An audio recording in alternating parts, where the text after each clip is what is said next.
I think we're live now.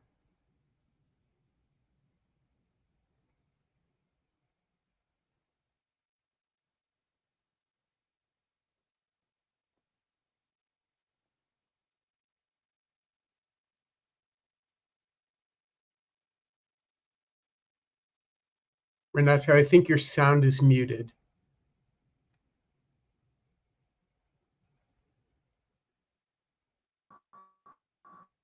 There you go. Good grief. Okay, can you hear me now, Professor? I can hear you just fine. Can you hear me now? Yes?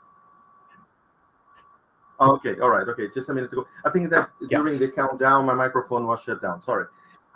Uh, I'd like to, well, good morning, everyone. Good afternoon. I'd like to extend a warm welcome to our guest today. We're very happy to have here Professor Jeffrey Jerome Cohen, and he is here with us for an interview, a very important interview, to talk about his work. We have prepared a few questions for him. Actually, when we announced that he would be with us here today, it created a terrific buzz. Lots of students wanted to know more about monsters. I even thought that the song at the introduction would be the Monster Mash, but anyway, okay, I think it was good enough, and I think it's quite suspiciously happening in October, right when they celebrate Halloween in North America, and even here in Brazil, some people have in the last years um, started celebrating Halloween in different ways, of course, but there is some adherence to Halloween here in Brazil. So we have a few questions to ask Professor Cohen. And once again, thank you very much. And thank you also for those who are here with us today this interview. And I have just been told that this interview is going to be made available on the internet, on YouTube. So if you haven't got the time right now to watch this brilliant interview, you can actually when you have more time. But again, I have to say, I have to reinforce that it's a pleasure to have Professor Cohen here with us. Welcome. And of course, if you'd like to have some forwards before we get started, before we kickstart the interview, it's the word is with you, Professor Cohen. Thank you very much once again. Thanks so much. It's really an honor to be here. And I think there might be a couple of sound issues going, but I'll try my best here. And you're right. It is kind of nice. It's October. Halloween is coming up. Makes you think a lot about the ways in which Halloween has actually been spreading worldwide. I think the United States was Halloween epicenter for the longest time, but we have so much fun celebrating it that it seems like a lot of other countries have picked it up. And Halloween is a time of year when we think about monsters. We think about what it means to be human. We think about our own mortality. We think about um, all the heavy things that are part of being human and put a limit on being human. But we do it in a way that is celebratory so that it's simultaneously a scary time of year and an extremely fun time of year. And if I think about it, going all the way back to 1996, when that collection, Monster Theory Reading Culture, came out, one of the things that we all tried to do as a group in that book was to think through why monsters are simultaneously terrifying and objects of desire, and to get at the ways in which they elicit strong emotions. And those emotions can be terror, but those emotions can also just be the thrill of discovery. Mm-hmm. Very interesting. When you look around Mexico, for example, they have the Day of the Muertos, and there is always the aspect of fun involved with that. It's almost like they were trying to mitigate the scary Mm-hmm. part of it. As you said, mortality, because we're exposed to our own mortality at this moment. So maybe there is a way to reduce the impact of that. So instead of scaring people out and freaking people out, you just wear costumes, you go outside, and you have children with you. So you try to reduce the impact, the negative impact of that. Do you think that was done just in a natural, dynamic way or organic way, or was it something that was very well thought, very well prepared to introduce the topic of mortality and also to make it less scary and less morbid to other people? What do you think about that? I think it's complicated. I think that, one of the beautiful things about Day of the Dead is it's a remembrance of people who used to be with us and keeping them present in our lives and Mhm. celebrating that. But I live here in Arizona, and I work with a poet, Tito Rios, who thinks that, I mean, a food for thought that he gave me is that if we think about Mexican culture only aligned with Day of the Dead, then we do a disservice to it. So there are ways in which it's really important to preserve the it's really important to celebrate the vitality of border culture as well as commemorations of the dead. It's really important to think about history, but it's also important to think about futurity. And one of the reasons why I've really enjoyed studying monsters through the years is I feel like it's all those things at once, meaning that the monster comes from the past. It's always got a historical memory that it bears with it. In some ways, it's the past that we haven't been able to put to rest yet. And yet it opens the door to all kinds of new futures. That is, the monster brings messages that make us think about justice toward the past, justice in the present, and the ways in which maybe we want to come up with more equitable ways of living our lives. Mhm. Very interesting. I have to say something about myself here. I started reading Stephen King when I was very young. I think I was about 10 years old when I read Salem's Lot and The Shining. Probably my parents wouldn't have let me do this, but anyway, I got to become a fan of Stephen King. How about you? How did you first got engaged with monsters? Was that something that happened after you started studying monsters, or was it something related to your childhood and teenage or something like that? So you would have thought it would have been Stephen King, since my family is from Maine and Stephen King grew up in Bangor, which Mm. is where my dad grew up. But I actually came to Stephen King pretty late. I was already in college before I started to read his books. And I have to say, it was partly, I think I was in the United Kingdom, hitchhiking my way through the UK.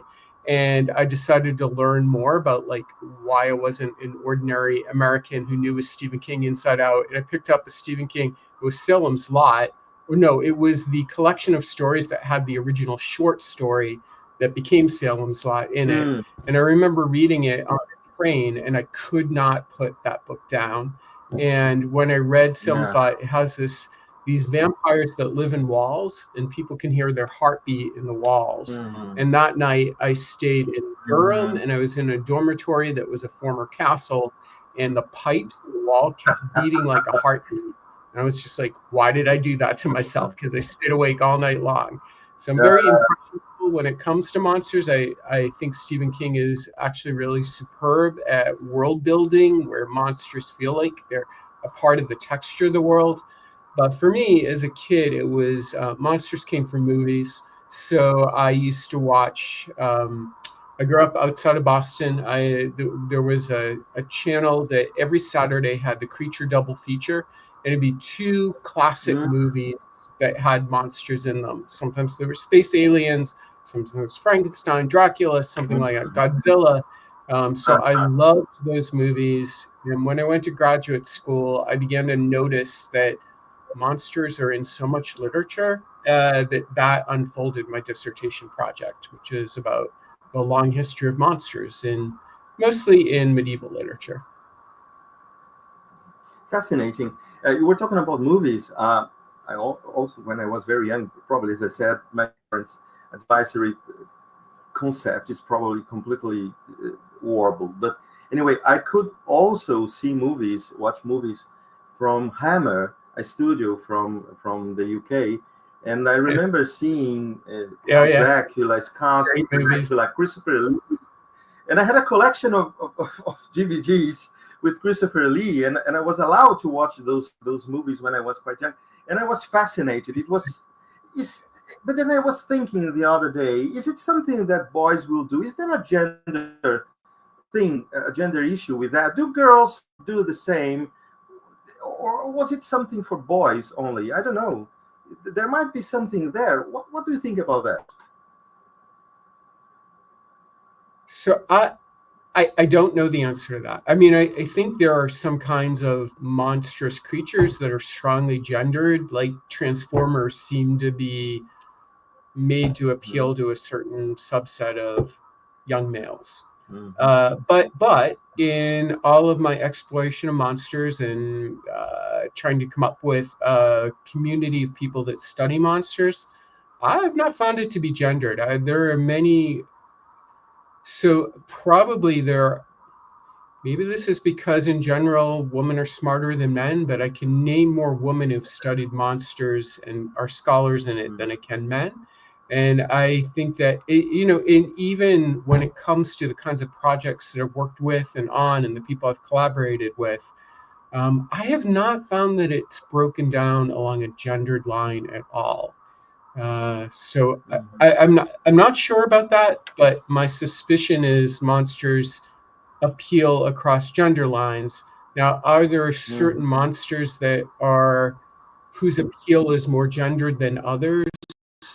Like, maybe vampires in the ways in which they've played roles in erotic fiction that's more gendered.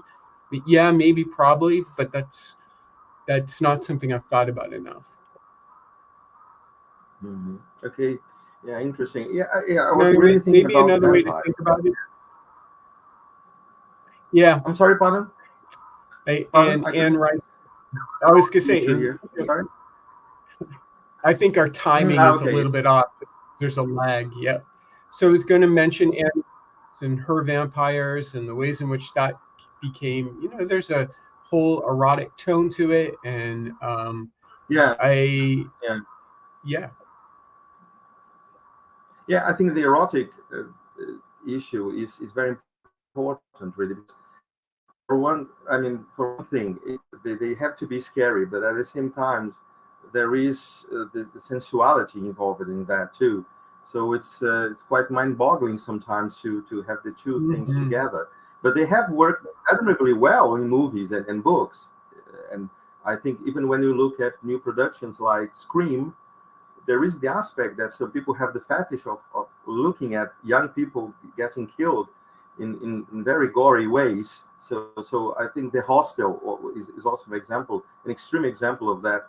So there is that sensuality mixed with uh, being frightened. Uh, why does that happen? Well, why does that happen? So I was thinking about this recently, where one of the things that happens in the United States right around Halloween is that we have haunted houses that people go to, including one in Arizona right now. It's called Fear Farm. And Fear Farm is a place where you wander outside in a farm, you go inside a building, and people will jump out and touch you and scare you and startle you. And I was thinking, why do we pay for that kind of experience? Like, I personally hate it when people touch me and I'm not expecting it, and it really startles me. Like, Mhm. but why line up and do it? And I think it's for the same reason that we go to really scary movies that involve things like jump starts and people getting murdered on screen and all of that. Like, it really gets your Mhm. heart pumping. It really feels exciting, so you feel like you're having an experience, and it's an excitation of the body that just it feels like an adventure. And I think people enjoy horror fiction for the same reason they enjoy roller coasters. It's an intense embodied experience. Mhm. um, and uh, you know Mhm. people always say that when they go to a horror movie that they really enjoyed it afterwards, which, if you think about it, is kind of bizarre. They enjoyed a spectacle in which many of the main characters died as part of it, but it stays with you as having been an intense and, in the end, pleasurable experience of being in your own body. And you're safe too, right? That's the other part. There are rules around it. So if you go to Fear Farm or a haunted house, you will be safe in the end. If you go to a movie, you will be safe in the end. It's a way of experiencing things that you might not otherwise be able to experience. Mhm.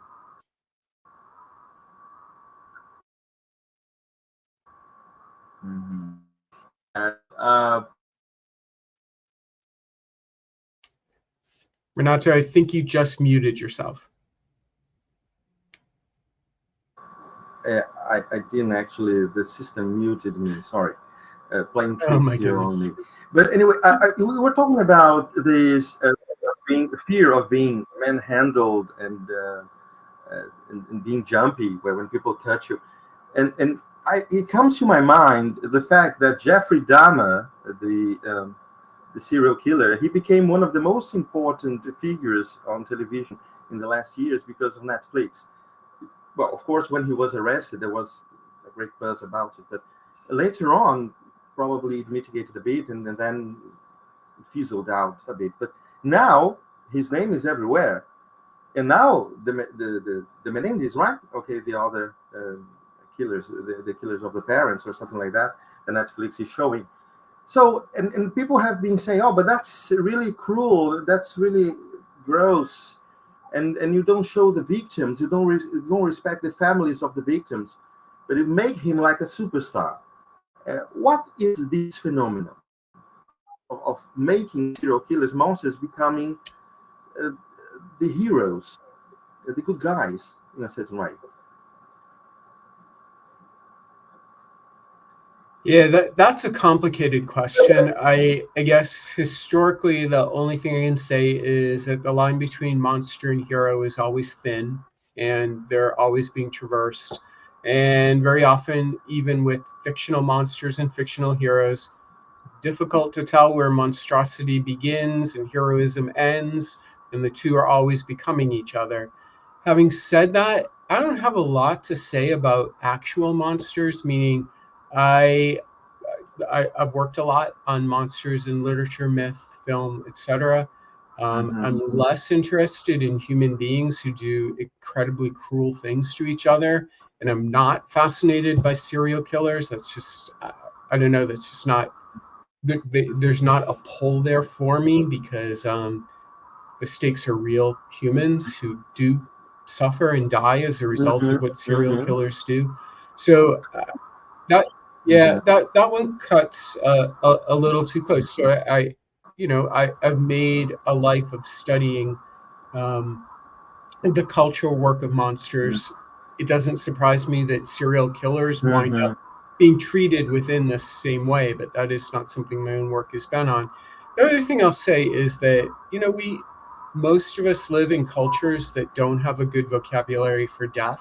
Earlier, we were talking about the Day of the Dead.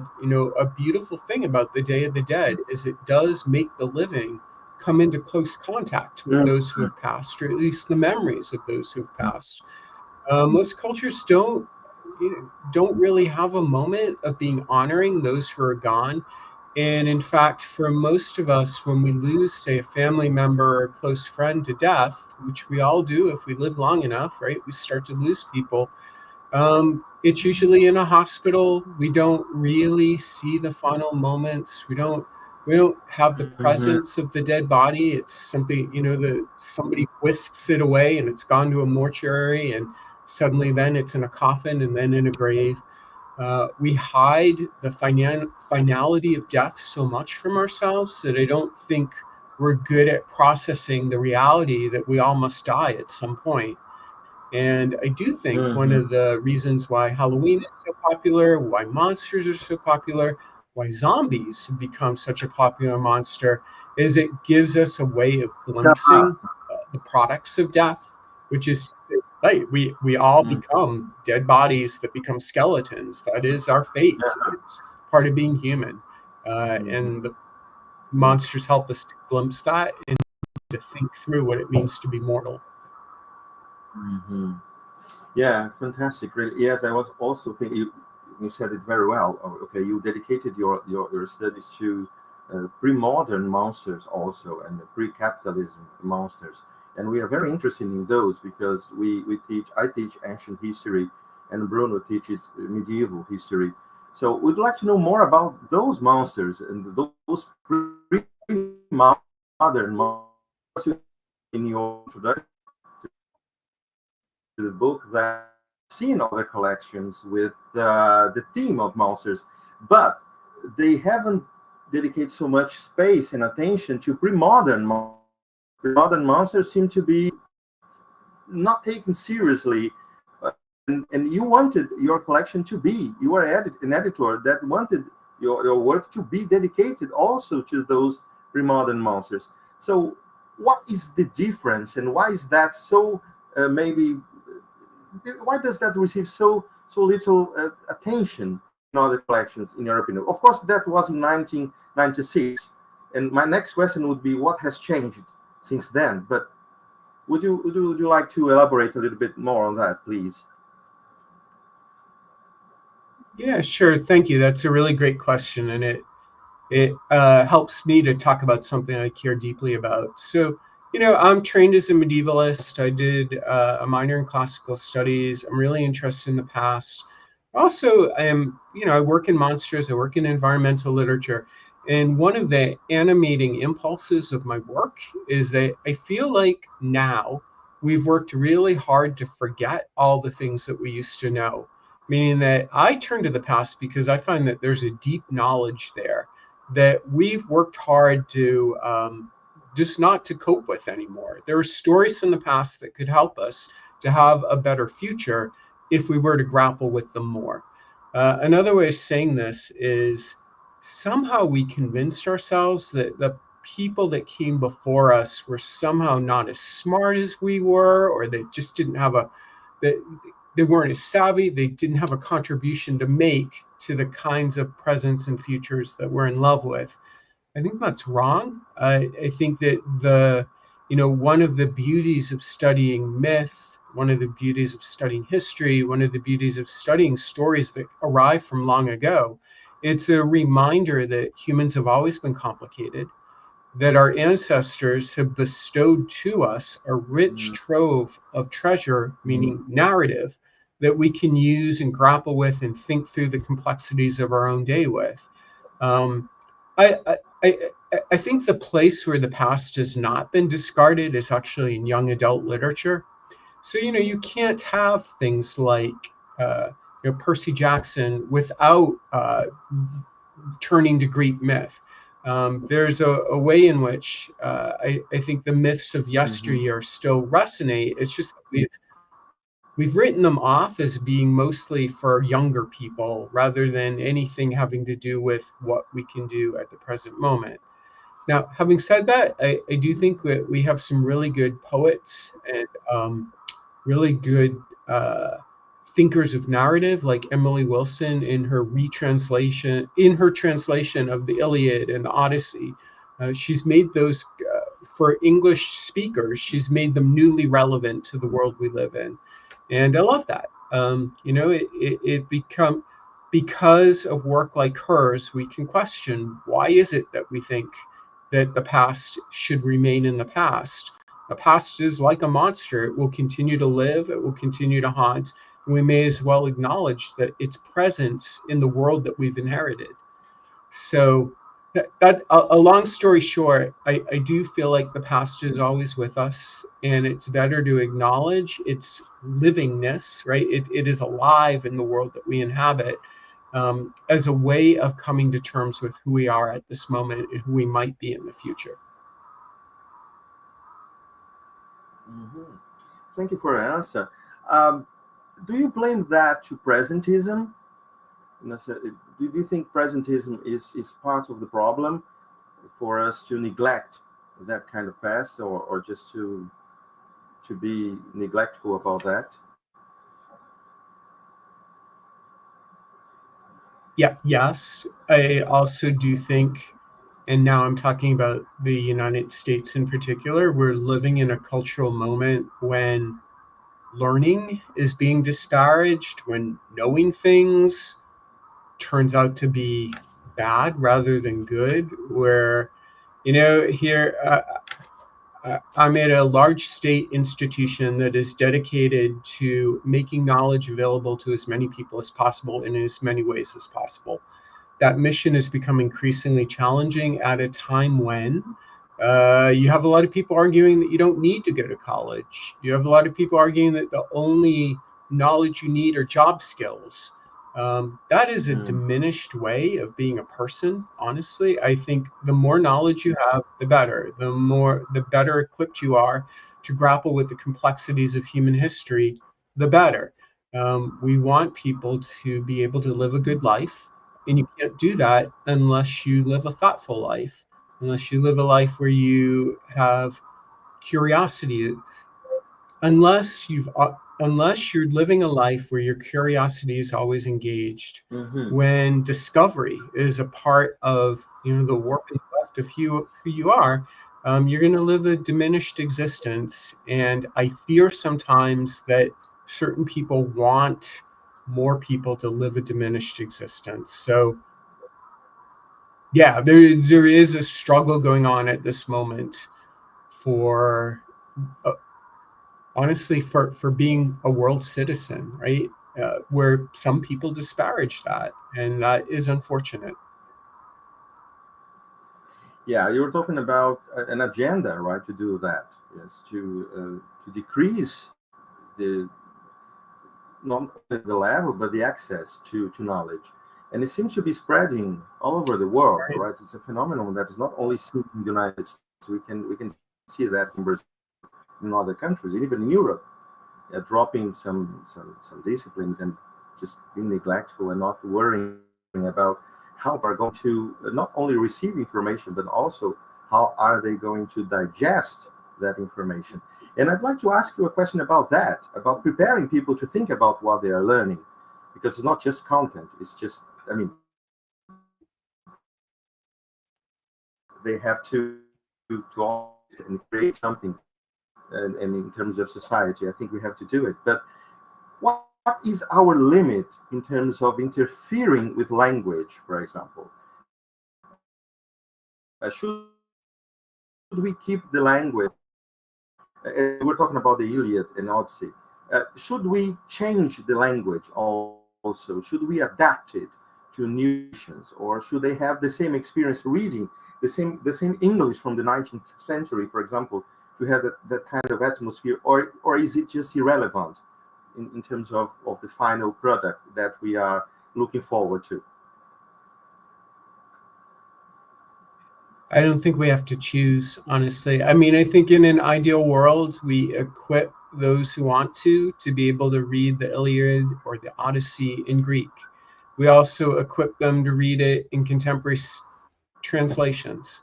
We also equip them to be curious about the many versions of that story that come down to us in multiple novels and poems and across languages.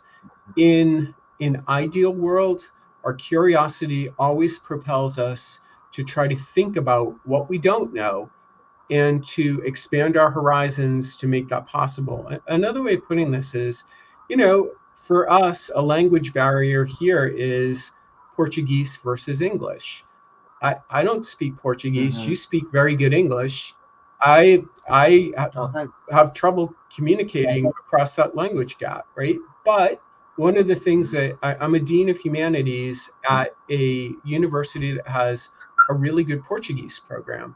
I want my students to Mm-hmm. be equipped to be able to do things like travel to Brazil, Mm-hmm. go there with cultural curiosity, be citizens of the world whose learning in languages have expanded their mind and made other things possible. Um, uh, and I don't think that's very far from the work I've done on monsters, meaning that one of the things I've tried to do as a scholar is to show people if there's any piece of literature or fiction or history or myth that you look at long enough, it's going to open up a world where the more curious you are, the more rewarding your investigation will be of what that thing means. One of the reasons why I've studied monsters is I'm really interested in multiple languages, many of which are no longer spoken anymore, some of which are still spoken. Like I try to look at linguistic um, interplay Yeah. and moments of. Let me back up a little bit and say I think the monster opens the door to all kinds of possibilities, including things like language learning and intercultural competence and curiosity across time and space. Mhm. Yeah, that's it makes us very happy to have you here today with us, because we were thinking about that too, in ways to foster more curiosity. Yes, you have given us ideas here, food for thought. Yes, you are absolutely right about that. So we're very happy to have you here. We have a few questions also from the floor. Let's see. I think there is a question from a student of ours, Silvio is his name. Where is the question? I have to find my bearings around here, the platform. Sorry, just a minute, please. I'll find the question very soon. Or can you, Silvio, can you use the chat I to see the type your question question right here below. so we can share? Yeah, but I see that there are two sentences here showing me. It's below the screen. It's below the screen. Sorry. Okay, here it is. A question. Okay. Maybe I should read it, or can you see it? I can Professor see it, Cohen, both and in it's several about. thesis and in another of. Yep. Okay. Sorry. Okay.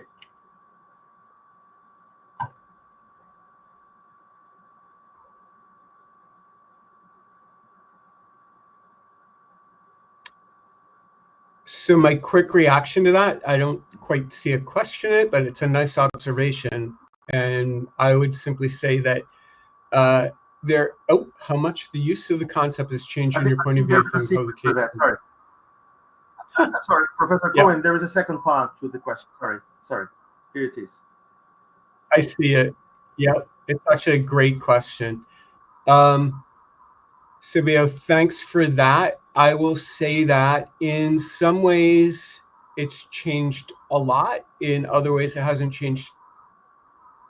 I think if I look back on all the work that I've been doing for 25 plus years, so much of it is reducible to what I wrote in Monster Theory, where one of the theses is fear of the monster is really a form of desire. And I think what I've come to realize over my life as a scholar is that those two things will so intertwine identity that trying to have, say, a hegemonic identity versus an other is never going to work. The two of them will always mix together, will always be part of a middle space. That's what the mid-colonial is, right? It's where difference and otherness coexist, and I think the monster well embodies that. So thanks for that question. I would say in some ways I'm still coming to terms with insights I had a long time ago and realizing the ways in which they set a trajectory for me as a writer that followed for a long time afterwards.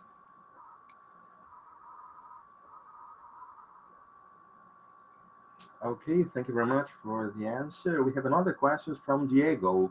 Where is the question? Let me see whether we can see that. Oh, There there it it is. is.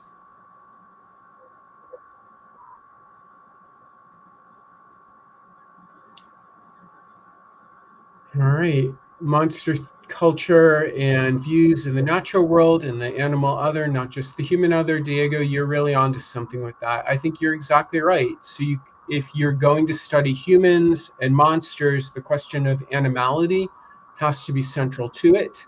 One of the monsters I've been kind of obsessed with has been the werewolf, and that is certainly the monster that makes you have to ask that question, right? Where the human becomes the animal, and that in itself is monstrous. And nowadays we only tend to think of werewolves as being things that are absolutely frightening and destructive. But if you look at them over their long history, actually incredibly complicated figures that are between the human and the animal, and that are a constant reminder that the line of difference between humans and animals is really hard to sustain.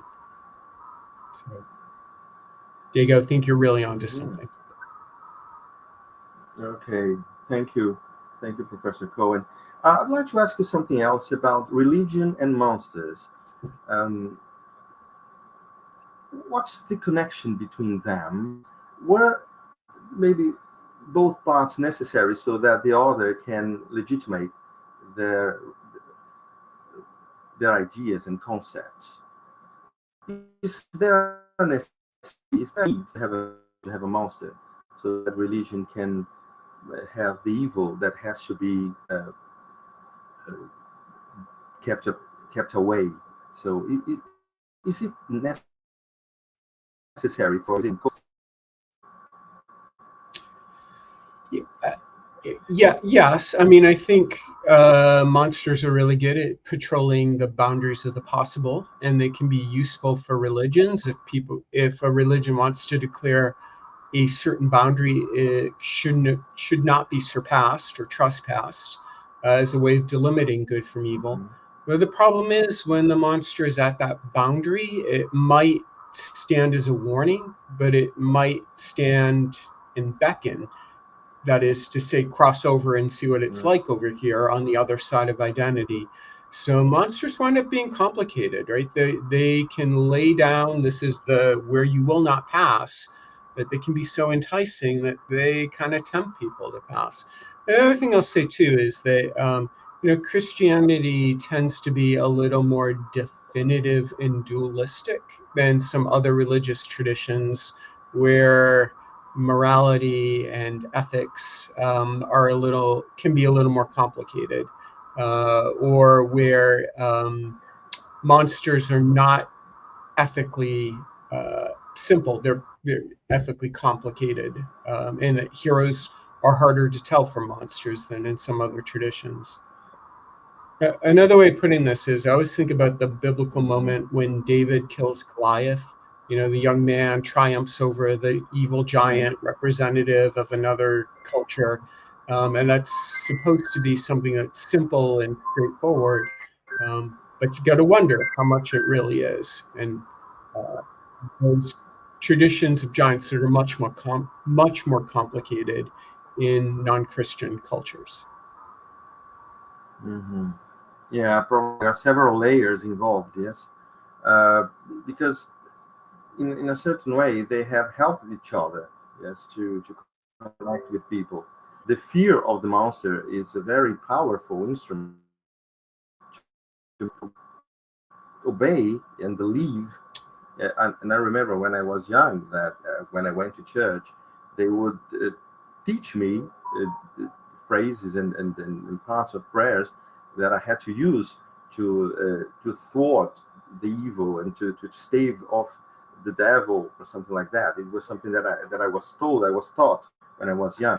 So I think that part of my belief and part of my going to the church was involved with the fact that there I would professionals prepared to exorcise the world from the evil. So I think it was a very powerful connection to me at that time. And so I think, of course, it works in different ways in different religions, as you have said. But I think there is something there that cannot be just overlooked. Yeah. So I think it's an important part of living with the idea of the monsters, yes, in our mind and religion, and how to keep them away. So I think that's very interesting, really. It's a fascinating thing. And returning to the fact that Mm-hmm. when we talk about medieval age and ancient world, uh, those monsters back then, uh, they they didn't have the capitalism. Even the idea of sin is different from our point of view right now. So they had a different uh, point of view and a different vantage point, I think, a different blueprint of what the world was. Uh, do you think that we can imagine at that time anyone that was only manipulating the idea of monsters? Can we talk about a kind of atheism to at that time, or is it something that didn't exist at all? I mean, everyone in a certain way believed in what they were telling and what they were being told. So that's a good and complicated question. I would say this. I am a medievalist, and some of the monsters that intrigue me from the Middle Ages are the ones that are really hard to figure out, and they tend to show up from other worlds, and their messages are not clear. For example, one of the monsters, if this is what it is, that I've worked on are the green children in Woolpit. So this was a village in the north of England where the villagers discovered two children, both of them deep green, a girl and a boy, who had apparently arrived from another world into their world. and they only had the vaguest memories of this world that they had been in, and a clanging of the church bell had brought them into Woolpit, this village. The two children knew that they had lived at some edge of the world where the sun barely rose, but they didn't speak the language, they didn't know the customs, and the people of the village try really hard to assimilate them and to try to make them into their version of humans. They give them corn, they give them bread, they give them foods that they haven't had before. And the little boy dies. He's not to be assimilated. The little girl eventually changes color, gets married, joins a family, and assimilates and vanishes. And I think about like why did people in the Middle Ages tell this story and think about this story? And I think part of it is that they were trying to think about, first of all, cultural assimilation and what that means, though different ways in which cultures remain distinct from each other, and then what it means to give up the differences that anchor you in what your sense of self is.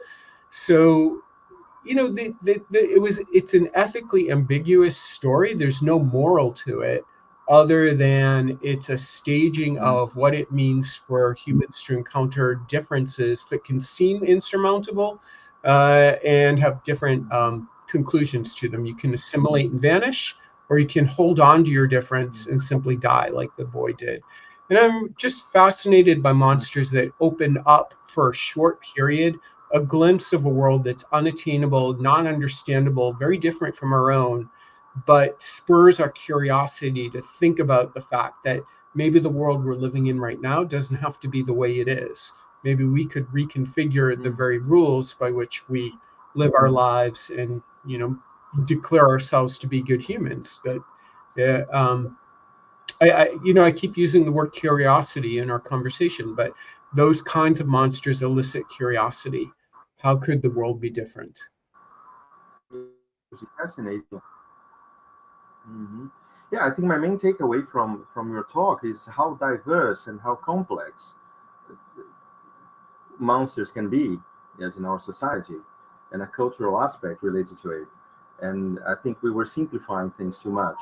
And I think that when we dig deeper, we can see that it's not like that. It's not simple at all. And it takes a lot of time really to think about it and to sort things out and to figure out ways to explore it and to divulge that also in an academy.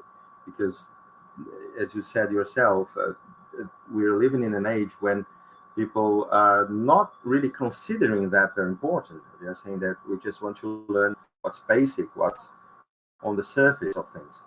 But we have another question here. I think Bruno has asked a question. Where is the question? Oh, there it is. The monster interacts with various categories, including race, gender, and sexuality. Could the monster studies contribute to critical theories?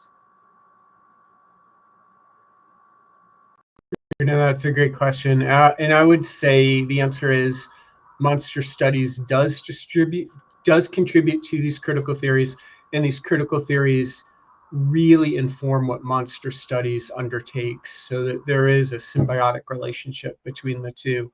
I cannot imagine critical monster studies that doesn't focus on things like race, gender, sexuality, all the things that make us human but set us apart as different groups of humans, or open up possibilities within the ways in which we reconfigure what it is to be human. So I think those things are essential. In fact, one of the things that I will say is when I wrote my introduction, when I wrote Monster Culture 7 Theories in the 1990s, it was a time when, especially people who studied early literature, were not comfortable with critical theories around race, gender, and sexuality. But by using monster theory, it was my way of getting that as a way into rethinking the early modern, the medieval, the classical, and showing its relevance. hmm Thank you very much. I'm quite curious about something else here. We maybe sometimes we focus a lot on European monsters or the European heritage of monsters. How about native monsters? Native Americans do this, and how do they mingle, if they ever mingle, with the monsters from other heritages? They mingle uncomfortably, would be the way I put it. I mean, there's, I live in Arizona. There are plenty of indigenous monsters that get co-opted into stories that get sold in various ways. And maybe another way of putting it is, for example, you see a lot of monstrosity around skinwalkers and other things that are taken from various indigenous stories. But they're almost always used as a way of attracting people to certain places that are sold as tourist attractions, or spooky things that get out there that really have to do with a long history of extracting things from various indigenous populations and turning them into something else in order for profit, would be my way of putting it. Having said that, monsters always arise at cultural borderlands, and I think that is part of their vitality. So, you look at a monster like a vampire, that combines so many different kinds of cultures into one, that, it is a true border crosser. It doesn't come from any one mythology. It comes from a combination and distillation of many different kinds of mythologies, and that combination is made possible by things like colonialism and the expansion of Western Europe around the world, including into Eastern Europe. So there's always complicated stories to tell about cultures meeting each other in both conflict and amity through the body of the monster. Yeah, I think we have grown accustomed to seeing movies that talk about the indigenous cemetery underneath the building Enterprise, and that is going to haunt the Enterprise in the house. I think Poltergeist has a lot to say about that. The big reveal in Poltergeist is that the Californian homes are erected on the burial grounds of Native Americans, but there's no attempt to tell a story about who's buried underneath, right? Yeah, it's just exactly. A haunting, and it's just left. That's enough. Yeah. Yeah, it's an in your face. Again, it's a simple story that colonialists tell. Yeah. Yeah. They just grind it and show it in the way that's going to bring you to that, but they don't give any background. I was thinking also of Stephen King's Pet Sematary, because there in the book he has more space, but he's also playing with that idea of the Indians that would haunt the place. So I think that has a huge adherence, yes, to how people think about Indians sometimes. Yes. Yeah. I mean, but I think the reason to be skeptical about the work of stories like that is that they always want to make indigenous presence something from the past. It's over no matter what. It might powerfully intrude into the present. It only intrudes as the undead, not as actual people living lives that are complicated or worthy of commemoration or story. This is the surfacing of undead stories again and again. And at a certain point, that becomes a tedious trope rather than something that is that useful to think with. Yeah. Now I'd like to ask you, my final question here today is, how can you teach us to teach monsters in academia? Because as you have said yourself, we have faced resistance from certain areas, and it's sometimes difficult to sell our product, really, because people tend to think that that's an important, because that's more a fairy tale than something that will be taught in colleges. So how can you sell your product really today? I mean, given the circumstances, given the problems, the hurdles that we have to overpass now, what do you think about that? I mean, do you face any kind of resistance from within? Because sometimes other professors might say, "Oh, that's just not really very serious study." Have you ever encountered that kind of difficulty? Yes. So one of the reasons I never expected to get an academic job is I wrote a dissertation on monsters that was not really held to be very valuable. Even when the book Monster Theory came out in 1996, no one really noticed it. It was kind of a letter to the future. And it took a later editor at University of Minnesota Press realizing that the book was about to go out of print and releasing it as an electronic book where it caught on. And it has not been out of print since then, but it took somebody actually saying, oh, maybe this was a little ahead of its time, or maybe it needs a better placement in its time. But took it took a while for monster studies to be taken seriously. And I'm not even sure if they're taken seriously now. However, having said that, I've spent my life working on all kinds of different projects that monster studies have enabled. And I see them as intimate to the work that I've done on, for example, post colonial work, gender studies, work on race, work on ecology and environment, intimate to all those things.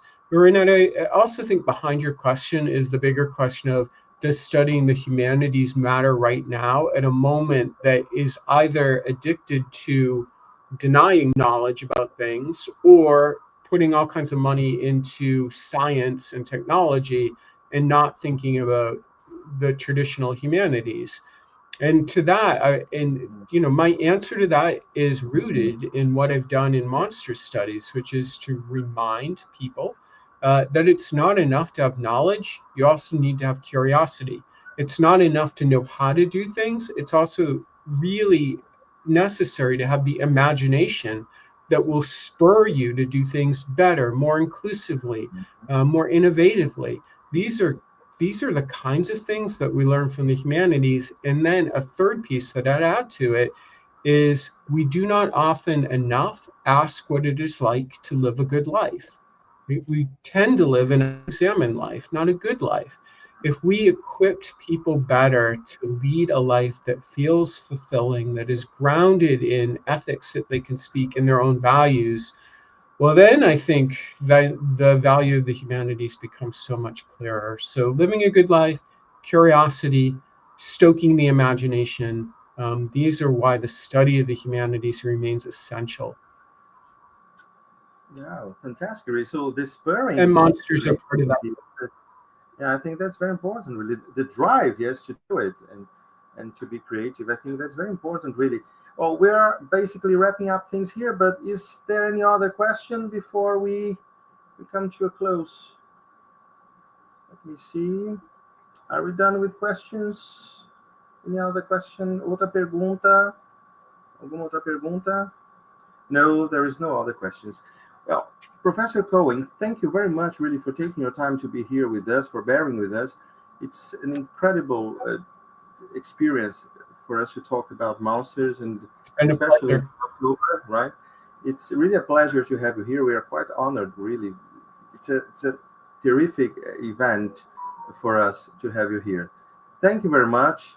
And we're wrapping up because we all Well, have thank busy you very much. schedules. So we have to come to a close here. But this recording is going to be made available for students on YouTube, so can watch it over and over again. Right? This is part of technology that enables the Wonderful. students who cannot be here at this time of the day. It's lunchtime. We're competing with food, so really for us to do that. It's lunchtime. But anyway, it's a fascinating interview. We would like to have more interviews.